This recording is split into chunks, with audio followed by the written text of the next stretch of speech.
আপনার NID card আছে কিন্তু এখনো জন্ম নিবন্ধন সনদ পাননি। চিন্তার কিছুই নেই। আজকের এই ভিডিওতে আমি আপনাদেরকে দেখাবো কিভাবে 2025 সালের নতুন নিয়ম অনুযায়ী খুব সহজে মোবাইলের মাধ্যমে জন্ম নিবন্ধনের জন্য আবেদন করতে হয়। আপনার এনআইডি কার্ডের কপি দিয়েই আপনি খুব সহজে জন্ম নিবন্ধনের জন্য আবেদন করতে পারবেন মোবাইল দিয়েই।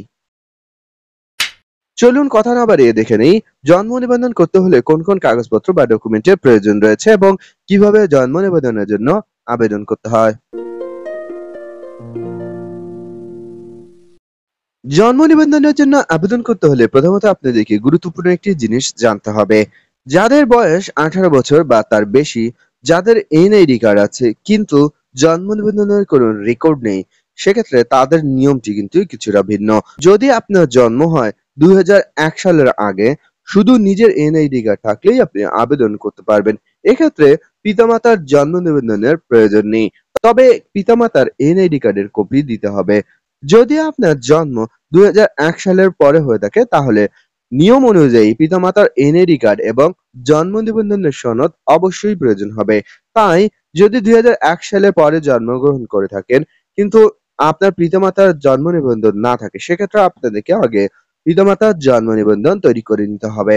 তবে যদি পিতা অথবা মাতা কিংবা পিতামাতা উভয়ই মৃত্যুবরণ করে থাকে, সেক্ষেত্রে অবশ্যই ডিজিটাল মৃত্যু সনদ থাকতে হবে। জন্ম নিবন্ধনের জন্য যেসব কাগজপত্র লাগবে: নিজের এনআইডি কার্ডের ফটোকপি, পিতামাতার এনআইডি কার্ড বা জন্ম নিবন্ধন সনদ থাকলে সেটির কপি, মোবাইল নাম্বার, একটি রঙিন পাসপোর্ট সাইজের ছবি, ঠিকানার প্রমাণপত্র স্বরূপ বিদ্যুৎ বিলের কপি, গ্যাস বিল, পানির বিল কিংবা ভাড়ার বিলের কপি প্রয়োজন হবে। এরপর জন্ম তারিখের প্রমাণপত্র স্বরূপ টিকার কার্ড, ডাক্তারি সনদ কিংবা হাসপাতালের ছাড়পত্র অথবা হাসপাতাল থেকে যে জন্ম নিবন্ধন কার্ড দেওয়া হয় সেটি, অথবা আপনার শিক্ষাগত যোগ্যতার সার্টিফিকেট। এই সমস্ত কাগজপত্র থাকলে দেন আপনি অনলাইনে মোবাইলের মাধ্যমেই আবেদন করতে পারবেন। আবেদন করার জন্য প্রথমত আপনারা যেকোনো একটি ব্রাউজারে চলে যাবেন। যেকোনো একটি ব্রাউজারে চলে আসার পর সার্চ বারে লিখবেন bdris.gov.bd।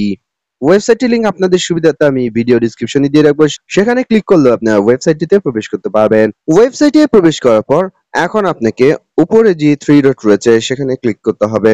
উপরে থ্রি ডটে ক্লিক করার পর এখান থেকে আপনার জন্ম নিবন্ধন অপশনে ক্লিক করবেন।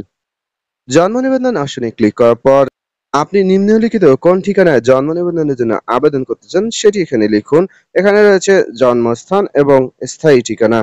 এরপর আপনি যদি বাংলাদেশ দূতাবাসে জন্ম নিবন্ধন আবেদন করতে চান, সেক্ষেত্রে আপনি এখান থেকে টিকমার্ক দিবেন। এরপর আপনি এখান থেকে পরবর্তী অপশনে ক্লিক করবেন। পরবর্তী অপশনে ক্লিক করার পর এখন এখানে অনেকগুলো অপশন রয়েছে যেগুলো আপনাকে পূরণ করতে হবে। যেই অপশনগুলোতে রেড কালার স্টার মার্ক রয়েছে সেই অপশনগুলো অবশ্যই আপনাদেরকে ফিল আপ করতে হবে, অর্থাৎ সেই অপশনগুলো ফিল আপ করা বাধ্যতামূলক। তবে যেই অপশনগুলোতে রেড মার্ক নেই সেই অপশনগুলো আপনার ফিল আপ না করলেও চলবে। প্রথমত আপনাদেরকে লিখতে হবে নামের প্রথম অংশ বাংলায়। নামের প্রথম অংশ লেখার পর নামের শেষের অংশ এখানে লিখবেন। আপনার নামটি যদি একটি শব্দের হয়ে থাকে সেক্ষেত্রে কিন্তু আপনি অনলাইনে আবেদন করতে পারবেন না। সেক্ষেত্রে আপনাদেরকে সরাসরি আবেদন করতে হবে। তবে নামের শব্দ যদি আপনার ২ টি অংশ হয়ে থাকে সেক্ষেত্রে প্রথম অংশ এখানে এবং শেষের অংশ এখানে দিবেন। যদি নামের অংশ আপনার ৩ ওয়ার্ডের হয়ে থাকে সেক্ষেত্রে প্রথম ২ ওয়ার্ড প্রথম অংশে লিখবেন এবং শেষের ওয়ার্ডটি আপনি শেষ অংশে অর্থাৎ দ্বিতীয় অপশনে লিখবেন। তবে না বুঝলে আমাকে কমেন্টে জানাবেন, আমি আপনাদেরকে বলে দিব। একইভাবে এখানে নামের প্রথম অংশ ইংরেজিতে এবং নামের শেষ অংশ ইংরেজিতে লিখবেন। অবশ্যই এনআইডি কার্ডের সাথে সমস্ত কিছু মিল থাকতে হবে। এরপর এখানে জন্ম তারিখ লিখবেন, প্রথমত দিন লিখবেন, এরপর মাস লিখবেন, এরপর বছরটি এখানে লিখে দিবেন। এরপর এখান থেকে দেখাবে যে আপনি জন্ম তারিখ সিলেক্ট করেছেন এটি, এবং আপনার নিম্নলিখিত কি কি ডকুমেন্ট লাগবে সেটি কিন্তু এখানে দেয়া রয়েছে। পূর্বেই আমি আপনাদেরকে বলেছি কোন কোন ডকুমেন্টের প্রয়োজন রয়েছে। এরপর আমার কাছে এই ডকুমেন্টগুলো আছে, এই অপশনটিতে ক্লিক করবেন। এই অপশনটিতে ক্লিক করার পর এখন আপনার এখানে বয়স দেখাবে, বর্তমানে আপনার বয়স কত বছর। এখন আপনি পিতা ও মাতার কততম সন্তান সেটি এখান থেকে নির্বাচন করবেন। এরপর এখান থেকে লিঙ্গ নির্বাচন করবেন। এরপর আপনার জাতীয় পরিচয়পত্রের নাম্বার দিবেন, না থাকলে ফাঁকা রাখবেন এবং যদি এরপর এখানে আপনার দেশ, বিভাগ, ডাকঘর, এরপর ডাকঘর ইংরেজিতে, গ্রাম, পাড়া বা মহল্লা এই সমস্ত কিছু দিবেন। অবশ্যই এনআইডি কার্ডের পিছনে যে ঠিকানাটি রয়েছে সেই ঠিকানা অনুযায়ী দিবেন। অথবা যাদের এনআইডি কার্ডের পেছনে শুধুমাত্র বর্তমান ঠিকানা দেয়া রয়েছে, স্থায়ী ঠিকানা দেয়া নেই, সেক্ষেত্রে আপনার স্থায়ী ঠিকানা সঠিকভাবে এখানে দিবেন, গ্রাম, পাড়া, মহল্লার নাম দিবেন। তবে গ্রামের যদি বাসা নাম্বার বা সড়ক নাম্বার না থাকে সেক্ষেত্রে আপনি নিচের এই ঘর দুটি ফাঁকা রাখবেন। এরপর আপনি পরবর্তী আসনে ক্লিক করবেন। পরবর্তী আসনে ক্লিক করার পর এখন আপনাকে পিতার জন্ম নিবন্ধন তথ্য দিতে হবে। এখানে পিতার জন্ম নিবন্ধন নাম্বার রেড কালার মার্ক রয়েছে। এর মানে পিতার জন্ম নিবন্ধন নাম্বার অবশ্যই দিতে হবে। তবে যেহেতু যার জন্য আবেদন করছি তার ২০০১ সালের আগে জন্ম হয়েছে, সো আমি এখানে এই ঘরটি ফাঁকা রাখবো। এরপর নিচে পিতার জন্ম তারিখ এখানে লিখতে হবে। এরপর পিতার নাম বাংলায়, পিতার নাম ইংরেজিতে, পিতার জাতীয় পরিচয়পত্র নাম্বার, পিতার জাতীয়তা কি এটি এখান থেকে সিলেক্ট করতে হবে। একইভাবে এখানে মাতার তথ্য দিতে হবে। পিতামাতার তথ্য দেয়া হয়ে গেলে পরবর্তী অপশনে ক্লিক করবেন। পরবর্তী অপশনে ক্লিক করার পর এখন আপনাকে জন্ম নিবন্ধনের জন্য জন্মস্থানের ঠিকানা এবং স্থায়ী ঠিকানা দিতে হবে। যদি জন্মস্থানের ঠিকানা এবং স্থায়ী ঠিকানা একই হয়ে থাকে সেক্ষেত্রে আপনি এখানে একটি টিক মার্ক দিবেন। এরপর এখানে নিচে দেশ, বিভাগ, জেলা, সিটি কর্পোরেশন, ক্যান্টনমেন্ট বা উপজেলা, পৌরসভা, ওয়ার্ড নম্বর, ডাকঘর সহ অন্যান্য তথ্য ফিল আপ করবেন। এরপর আপনারা বর্তমান ঠিকানা এখানে দিবেন। যদি স্থায়ী ঠিকানা এবং বর্তমান ঠিকানা আলাদা আলাদা হয়ে থাকে সেক্ষেত্রে এখানে আপনি আলাদা আলাদা সিলেক্ট করবেন। যদি একই হয়ে থাকে সেক্ষেত্রে আপনি এখানে জাস্ট একটি টিক মার্ক দিবেন। টিক মার্ক দিলেই এখানে অটোমেটিকলি ভাবে সমস্ত কিছু উঠে যাবে। এরপর আপনি এখান থেকে পরবর্তী অপশনে ক্লিক করবেন।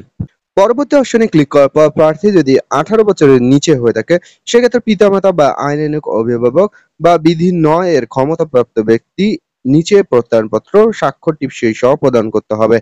যেহেতু আমি যার জন্য আবেদন করছি তিনি ১৮ বছরের উপরে, সো এখানে নিজ অপশন সিলেক্ট করব। যদি আপনি ১৮ বছরের নিচে কারোর জন্য আবেদন করেন সেক্ষেত্রে পিতামাতা ব্যতিরেকে অন্য কেউ যদি অভিভাবক হয়ে থাকে সেক্ষেত্রে জন্ম নিবন্ধন নাম্বার, জন্ম তারিখ এবং জাতীয় পরিচয়পত্রের নাম্বার এবং আবেদনকারীর নাম এখানে দিতে হবে। যদি না হয়ে থাকে সেক্ষেত্রে আপনি এই ঘরগুলো ফাঁকা রাখবেন। যেহেতু ১৮ বছর উপরে, সো আমি এখান থেকে নিজ অপশন সিলেক্ট করছি। নিজ অপশন সিলেক্ট করার পর এখানে আমি সজ্ঞানে ঘোষণা করছি যে এখান থেকে জাস্ট একটি টিক মার্ক দিতে হবে। টিক মার্ক দেওয়া হয়ে গেলে নিচে চলে যাবেন। নিচে চলে আসার পর এখন আপনাকে সংযোজন করতে হবে। শুধুমাত্র ইমেজ, জেপিজি, জেপিইজি বা পিএনজি ফাইল এখানে আপলোড করা যাবে। অন্য কোনো পিডিএফ ফাইল বা অন্য কোনো ফাইল আপলোড করা যাবে না। প্রতিটি ফাইলের জন্য সর্বোচ্চ ফাইল সাইজ হবে ২ মেগাবাইট। এখন আপনাকে প্রয়োজনীয় কাগজপত্র আপলোড করতে হবে। প্রথমত আপনার মোবাইলের মাধ্যমে আপনার সমস্ত ডকুমেন্টের ছবি উঠাবেন। ছবি উঠানোর পর ছবির সাইজ দেখবেন, ছবির সাইজ আসলে কত এমবি। ছবির সাইজ দেখার জন্য আপনার মোবাইলের গ্যালারিতে চলে যাবেন এবং ছবিটি ওপেন করে মোর অপশনে ক্লিক করে ডিটেইলস অপশনে যদি আপনি ক্লিক করেন তাহলে দেখতে পারবেন যে ছবির সাইজ কত দেখাচ্ছে। আমার এখানে দেখাচ্ছে ৮১.১ কিলোবাইট, অর্থাৎ এখানে কিন্তু ছবি ২ মেগাবাইটের মধ্যে হতে হবে। ছবি যদি ২ মেগাবাইটের মধ্যে না হয় সেক্ষেত্রে কিন্তু এখানে আপলোড হবে না। তাই ছবি যদি আপনার ২ মেগাবাইটের উপরে হয় সেক্ষেত্রে একটি ট্রিক্স রয়েছে। জাস্ট আপনি একটি স্ক্রিনশট দিয়ে নিবেন। যদি আপনি স্ক্রিনশট দিয়ে নেন তাহলে দেখতে পারবেন ছবির সাইজ অটোমেটিক্যালি ভাবে ২ মেগাবাইটের নিচে চলে এসেছে। যদি না আসে সেক্ষেত্রে আপনি অনলাইনের মাধ্যমে ফাইল কম্প্রেস করবেন, অর্থাৎ আপনার ছবিটির সাইজকে কমিয়ে নিয়ে আসবেন। কিভাবে একটি ছবির সাইজকে কমিয়ে নিয়ে আসতে হয় যদি আপনি না পারেন সেক্ষেত্রে আমাকে কমেন্টে জানাবেন। আমি আপনাদেরকে পরবর্তী ভিডিওতে দেখিয়ে দিব। এখানে সংযোজন বাটনে ক্লিক করে প্রথম যে ছবিটি রয়েছে সেটি আপনি আপলোড করবেন। ছবি আপলোড করার পর এখানে ফাইল টাইপ সিলেক্ট করবেন। প্রথমত এখানে যে ফাইল টাইপে ক্লিক করেন তাহলে আপনি যে ফাইলটি আপলোড করেছেন সেটি কোন ধরনের সেটি এখান থেকে সিলেক্ট করবেন। প্রথম অপশন সিলেক্ট করার পর এখানে স্টার্ট অপশনে ক্লিক করবেন। স্টার্ট অপশনে ক্লিক করলে এখানে ফাইল টাইপটি দেখতে পারবেন একটি ফাইল আপলোড হয়েছে।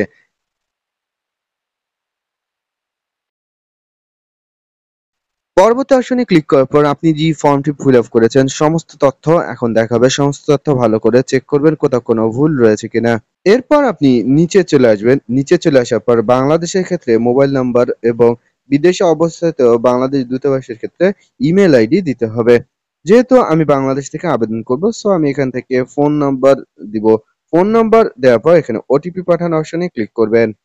ওটিপি পাঠানো অপশনে ক্লিক করার পর আপনার মোবাইলে মেসেজের মাধ্যমে একটি ওটিপি কোড যাবে। এখন আপনি এই ওটিপি কোডটি এখানে দিয়ে দেন আপনি সাবমিট অপশনে ক্লিক করবেন।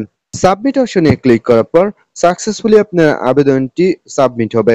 এখন আপনাকে একটি আবেদনপত্রের নাম্বার, আবেদনপত্রের প্রকৃতি এবং অন্যান্য তথ্য দেখাবে।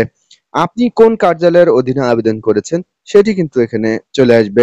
এরপর ভবিষ্যৎ অনুসন্ধানের জন্য আপনার আবেদনপত্রের নাম্বারটি সংরক্ষণ করতে হবে। এর জন্য আপনি এই পেজটিকে একটি স্ক্রিনশট দিয়ে নিবেন। নিচের যে প্রিন্ট বাটন রয়েছে সেখানে আপনাদেরকে ক্লিক করতে হবে এবং আবেদনপত্রটি প্রিন্ট করে প্রয়োজনীয় কাগজপত্র সহ আগামী যেই ডেটটি দেয়া থাকবে সেই ডেটের মধ্যে সংশ্লিষ্ট নিবন্ধক অফিসের নিকট দাখিল করতে হবে, যেই কার্যালয়ের নামটি এখানে দেখাচ্ছে। এখন আপনি যেহেতু মোবাইলের মাধ্যমে আবেদন করছেন, সো আবেদনপত্র প্রিন্ট এই অপশনটিতে ক্লিক করবেন। প্রিন্ট অপশনে ক্লিক করার পর যেহেতু আমরা মোবাইলের মাধ্যমে আবেদন করছি, সো এখানে প্রিন্ট অপশন আসবে না।